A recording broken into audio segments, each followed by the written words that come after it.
जय श्री हरि भक्तजनों, राधे राधे। आइए भक्तजनों, आपको गीता प्रेस गोरखपुर के एकादशी व्रत के महात्म्य में प्रकाशित आषाढ़ मास की योगिनी एकादशी का महात्म्य सुनाते हैं। आप इसका श्रवण कीजिए और श्री हरि की कृपा प्राप्त कीजिए। बोलिए विष्णु भगवान की जय, लक्ष्मी मैया की जय, श्री राधे रानी की जय, श्री बांके बिहारी लाल की जय, एकादशी महात्म्य की जय, एकादशी मैया की जय, तुलसी मैया की जय। युधिष्ठिर ने पूछा, वासुदेव, आषाढ़ के कृष्ण पक्ष में जो एकादशी होती है उसका क्या नाम है? कृपया उसका वर्णन कीजिए।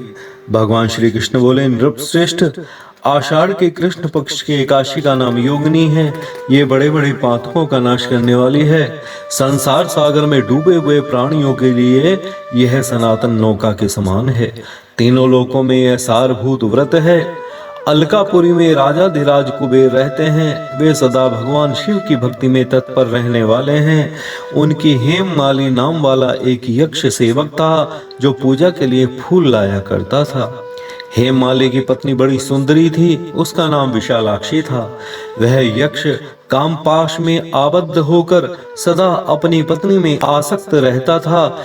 एक दिन की बात है, हेममाली मानसरोवर से फूल लाकर अपने घर में ही ठहर गया और पत्नी के प्रेम का रसास्वादन करने लगा।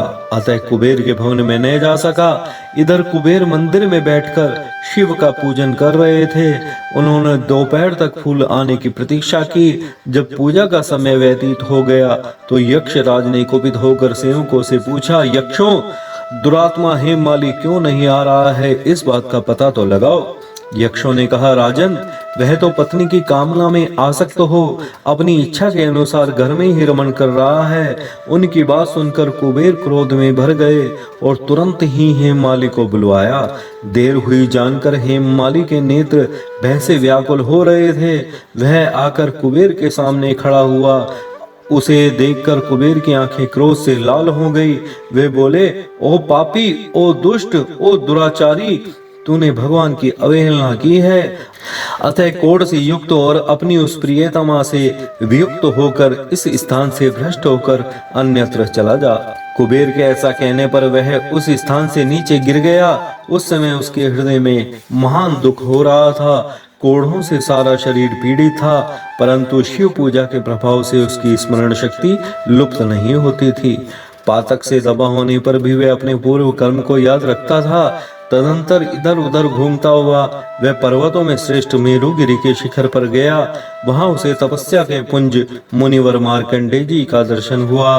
पाप कर्माक यक्ष ने दूर से ही मुनि के चरणों में प्रणाम किया। मुनिवर मार्कंडेय ने उसे भय से कांपते देख परोपकार की इच्छा से निकट बुलाकर कहा, तुझे कोढ़ के रोग ने कैसे दबा लिया? तू क्यों इतना अधिक निंदनीय जान पड़ता है? यक्ष बोला, मुने, मैं कुबेर का अनुचर हूँ। मेरा नाम हेममाली है। मैं प्रतिदिन मानसरोवर से फूल ले आकर शिव पूजा के समय कुबेर को दिया करता था। एक दिन पत्नी सहवास के सुख में फंस जाने के कारण मुझे समय का ज्ञान ही नहीं रहा। अतः राजा धीराज कुबेर ने कुपित होकर मुझे श्राप दे दिया, जिससे मैं कोढ़ से आक्रांत होकर अपनी प्रियतमा से बिछुड़ गया। मुनि श्रेष्ठ, इस समय किसी शुभ कर्म के प्रभाव से मैं आपके निकट आ पहुंचा हूँ। संतों का चित्त स्वभावतः परोपकार में लगा रहता है। यह जानकर मुझे अपराधी को कर्तव्य का उपदेश दीजिए। मार्कंडेय जी ने कहा, तुमने यहाँ सच्ची बात कही है, असत्य भाषण नहीं किया, इसलिए मैं तुम्हें कल्याणप्रद व्रत का उपदेश करता हूँ। तुम आषाढ़ के कृष्ण पक्ष में योगिनी एकादशी का व्रत करो। इस व्रत के पुण्य से तुम्हारा कोढ़ निश्चय ही दूर हो जाएगा। भगवान श्री कृष्ण कहते हैं, ऋषि के वचन सुनकर हेममाली दंड की भांति मुनि के चरणों में पड़ गया। मुनि ने उसे उठाया। इससे उसको बड़ा हर्ष हुआ। मार्कंडेय जी के उपदेश से उसने योगिनी एकादशी का व्रत किया, जिससे उसके शरीर की कोढ़ दूर हो गई। मुनि के कथनानुसार उस उत्तम व्रत का अनुष्ठान करने पर वह पूर्ण सुखी हो गया। नृपश्रेष्ठ, यह योगिनी का व्रत ऐसा ही बताया गया है जो 88,000 ब्राह्मणों को भोजन कराता है, उसके समान ही फल उस मनुष्यों को भी मिलता है जो योगिनी एकादशी का व्रत करता है। योगिनी महान पापों को शांत करने वाली और महान पुण्य फल देने वाली है। इसके पढ़ने और सुनने से मनुष्य सब पापों से मुक्त हो जाता है। बोलिए काशी मैया की जय, एकाशी मात में की जय, विष्णु भगवान की जय, लक्ष्मी मैया की जय, श्री राधे रानी की जय, श्री बांके बिहारी लाल की जय, तुलसी मैया की जय, भक्त और भगवान की जय, आज के आनंद की जय, सच्चे दरबार की जय। बोलिए राधे राधे राधे राधे, जय श्री राधे श्याम। श्यामा तेरे चरणों की जय धूल जो मिल जाए, राधे तेरे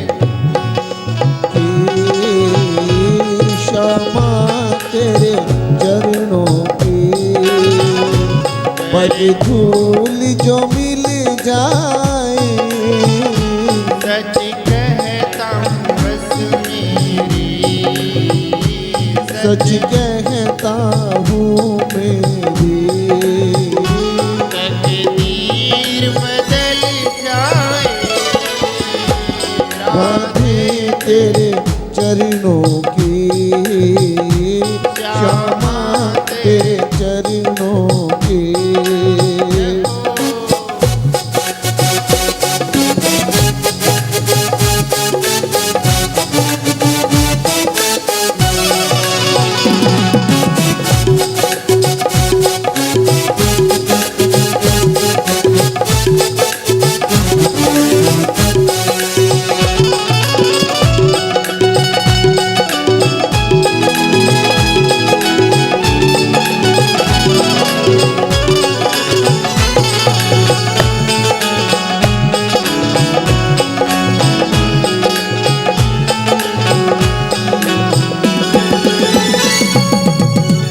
सुनते हैं तेरी रहमत, दिन रात बरसती है, सुनते हैं तेरी रहमत, दिन रात बरसती है।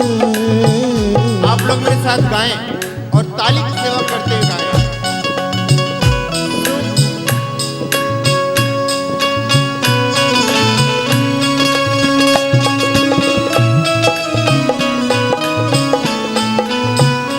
सुनते हैं तेरी रहमत, दिन रात बरसती है, सुनते हैं तेरी रहमत, दिन रात बरसती एक किशोरी है। एक बूंद जो मिल जाए, एक बूंद जो मिल जाए, मन की गली खिल जाए, राधे तेरे चरणों की, श्यामा तेरे चरणों ऐसे नहीं, की। पीछे वाले दोनों हाथ उठा के पग धूल जो मिल जाए, सच कहता हूँ मेरी, सच कहता हूँ मेरी, तकदीर बदल जाए, हमारे चरणों की।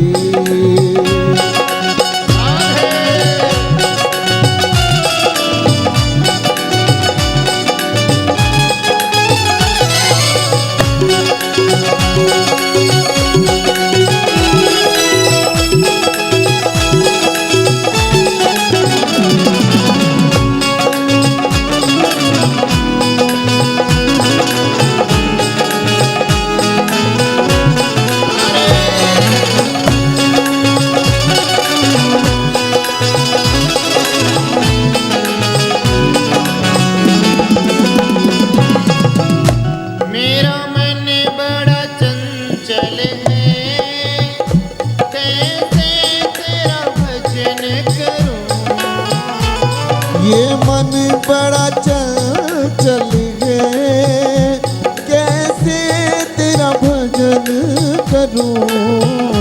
मेरा मन बड़ा चंचल है, कैसे तेरा भजन करूं।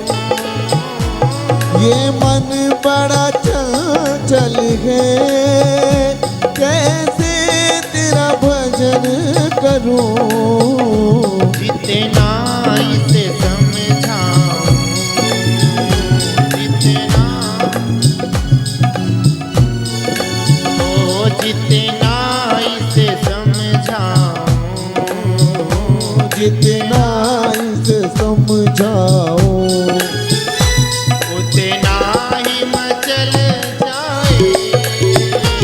मुझे तेरे चरणों की, श्यामा तेरे चरणों की, पग धूल जो मिल जाए, सच कहता हूँ मेरी, सच कहता हूँ मेरी, तकदीर बदल जाए, सतगुरु तेरे चरणों की। लोग बड़ी मस्ती से